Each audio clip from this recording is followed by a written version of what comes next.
Hi friends, எல்லாருக்கும் வணக்கம். Welcome back to சித்து சமையல். இன்னைக்கு நம்ம சித்து சமையல்ல பீட்ரூட் பிரியாணி எப்படி செய்யறதுன்னு பார்க்கலாம். பீட்ரூட்ல ஏகப்பட்ட மருத்துவ குணங்கள் இருக்கு. முக்கியமா நமக்கு தெரிஞ்ச ஒரு விஷயம் பாத்தீங்கன்னா ஹீமோகுளோபின் இன்க்ரீஸ் பண்றதுக்கு ஹெல்ப் பண்ணுதுன்னு தெரியும். பட் அது மட்டும் இல்ல, இது கேன்சருக்கு, ஹை பிபிக்கு, அப்புறம் செரிமான பிரச்சனைக்கு, மறதிக்கு, ரத்த சோகை, மூல நோய், அதுக்கப்புறம் கிட்னில பிரச்சனைக்கு, அல்சருக்கு, இந்த மாதிரி சொல்லிக்கிட்டே இருக்கலாம். இன்னும் நிறைய பிரச்சனைகளுக்கு இது நல்ல ஒரு தீர்வு கொடுக்குது. ஸோ இந்த பீட்ரூட் பார்த்தீங்கன்னா நம்ம எப்பவுமே என்ன பண்ணுவோம், பொரியல் பண்ணி சாப்பிடுவோம், இல்லைனா ஜூஸ் போட்டு குடிப்போம், அப்படின்னா அல்வா பண்ணி சாப்பிடுவோம். ஸோ இந்த மாதிரி விஷயங்கள் தான் நம்ம ரெகுலராக சாப்பிட்டு இருக்கோம். பட் இன்னைக்கு வித்தியாசமா இந்த பீட்ரூட் வச்சு பிரியாணி செய்ய போறோம். இது இயற்கையாகவே ஒரு ரெட் கலர்ல இருக்கிறதுனால நமக்கு அடிஷ்னலா ஃபுட் கலர் எதுவுமே சேர்க்கணுங்கிற அவசியம் இல்லை. இயற்கையான முறையில ரொம்ப ரொம்ப டேஸ்டான பீட்ரூட் பிரியாணி எப்படி செய்யறதுன்னு பார்க்கலாம். சரி வாங்க இப்போ நம்ம வீடியோக்குள்ள போகலாம். வீடியோக்குள்ள போறதுக்கு முன்னாடி இன்னும் நீங்க சித்து சமையல் சப்ஸ்கிரைப் பண்ணாம இருந்தீங்கன்னா இப்பமே ரெட் கலர்ல இருக்க சப்ஸ்கிரைப் பட்டன் பிரஸ் பண்ணி சப்ஸ்கிரைப் பண்ணிக்கோங்க. அப்படியே பக்கத்துல இருக்க பெல் ஐக்கானை கிளிக் பண்ணிக்கோங்க.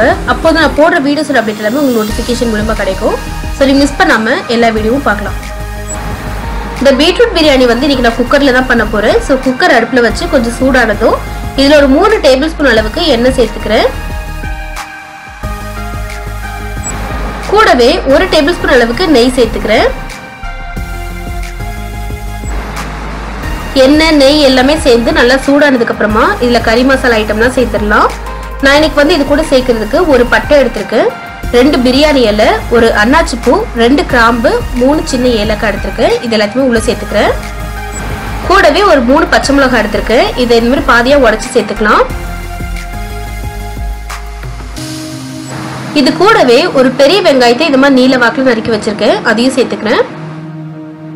சேர்த்துட்டு இது எல்லாத்தையுமே நல்லா வதக்கி விட்டுக்கலாம்.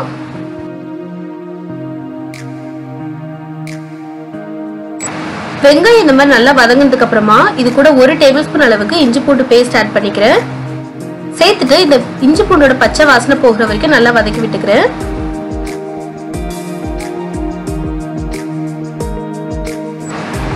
இப்ப பாருங்க, இஞ்சி பூண்டோட பச்சை வாசனைலாம் போய் நல்லா வதங்கிருச்சு. இப்ப இது கூட ஒரு கைப்பிடி நிறைய புதினாவும் ஒரு கைப்பிடி நிறைய கொத்தமல்லியும் எடுத்திருக்கேன். இது ரெண்டுத்தையும் தண்ணி ஊத்தி நல்லா அலசி ரெண்டுத்தையுமே உள்ள சேர்த்துக்கலாம். சேர்த்துட்டு இந்த புதினா கொத்தமல்லி நல்லா வதங்குற வரைக்கும் வதக்கிக்கலாம். இப்ப பாருங்க, புதினா கொத்தமல்லி எல்லாம் நல்லா சேர்ந்து வதங்கிருச்சு.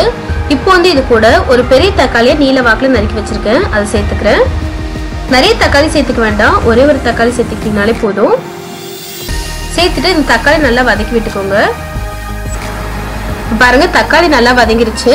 இப்போ இது கூட ஒரு 1/4 கப் மட்டும் தயிர் சேர்த்துக்கலாம்.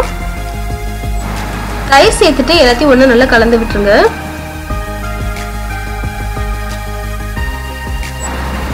இப்போ இது கூட தேவையான அளவுக்கு உப்பு சேர்த்துக்கோங்க.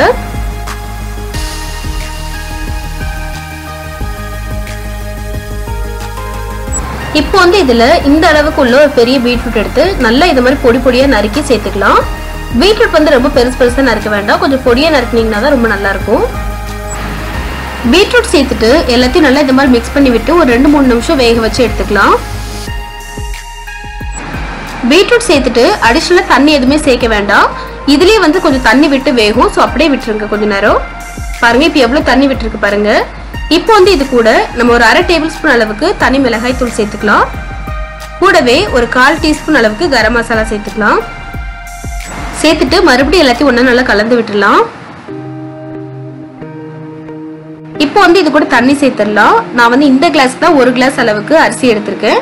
ஸோ இதே கிளாஸ்ல 1.5 கிளாஸ் அளவுக்கு தண்ணி சேர்த்தா கரெக்டா இருக்கும். இப்போ இந்த தண்ணி நல்லா கொதிச்சு ஒரு கொதி வந்ததுக்கு அப்புறமா நம்ம அரிசி சேர்த்துக்கலாம்.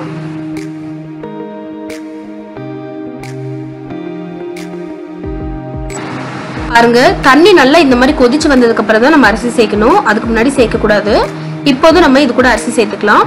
நான் ஃபர்ஸ்டே சொன்ன மாதிரி 1 கப் அளவுக்கு நான் பாஸ்மதி அரிசியை ஒரு 1/2 மணி நேரத்துக்கு முன்னாடியே கழுவி ஊற வச்சிருக்கேன். ஸோ இப்போ இந்த அரிசியை சேர்த்துக்கலாம். சேர்த்துட்டு எல்லாத்தையும் ஒண்ணா மிக்ஸ் பண்ணி விட்டுருங்க.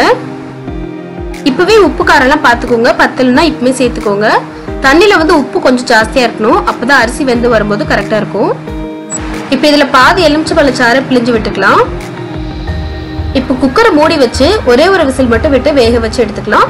இது பாஸ்மதி அரிசிங்கிறனால ஒரு விசில் மட்டும் போதும். சப்போஸ் நீங்க புழுங்கல் அரிசியில பண்றதா இருந்தா ஒரு 3ல இருந்து 4 விசில் வரைக்கும் விட்டுக்கோங்க. அப்ப கரெக்டா வெந்து வரும். இப்போ ஒரு விசில் வந்ததுக்கு அப்புறம் பாத்தீங்கன்னா நம்மளுடைய பீட்ரூட் பிரியாணி ரொம்ப ரொம்ப சூப்பரா ரெடி ஆயிடுச்சு. நீங்களும் இந்த ரெசிபி ட்ரை பண்ணி பாருங்க. கண்டிப்பா உங்க எல்லாருக்குமே ரொம்ப ரொம்ப பிடிக்கும். முக்கியமா உங்க வீட்ல இருக்க குழந்தைங்க ரொம்ப ரொம்ப விரும்பி சாப்பிடுவாங்க.